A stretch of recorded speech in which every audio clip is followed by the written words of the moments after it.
Bonjour et bienvenue pour une thématique en droit du travail. Nous allons parler de la rémunération du travail. C'est au programme DSTMG et des Bac Pro Commerce, mais vous êtes aussi les bienvenus si vous cherchez des explications simples en droit du travail. Concernant le bulletin de paye, c'est une obligation qui pèse sur l'employeur.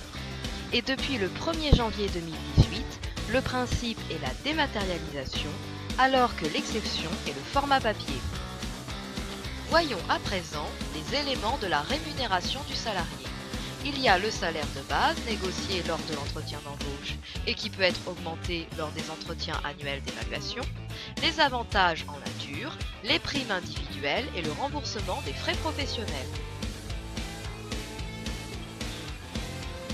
On compte également les primes collectives pour une équipe par exemple, la participation aux bénéfices, l'intéressement en fonction de résultats atteints et les plans d'épargne salariale comme par exemple un plan d'épargne retraite. À présent, il faut se demander si l'employeur peut fixer librement le salaire de son salarié. En principe oui, mais il doit tout de même respecter le SMIC, salaire devant permettre aux salariés de vivre décemment. Différence importante à retenir, celle entre salaire brut et salaire net.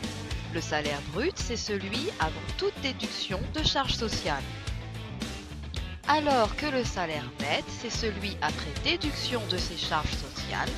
C'est la somme réellement perçue à la fin du mois par le salarié. Ces charges sociales sont de deux sortes.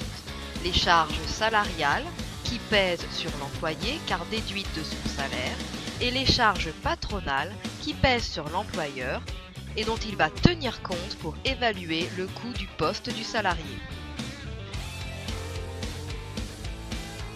À présent, vous avez les éléments de base pour comprendre la rémunération des salariés.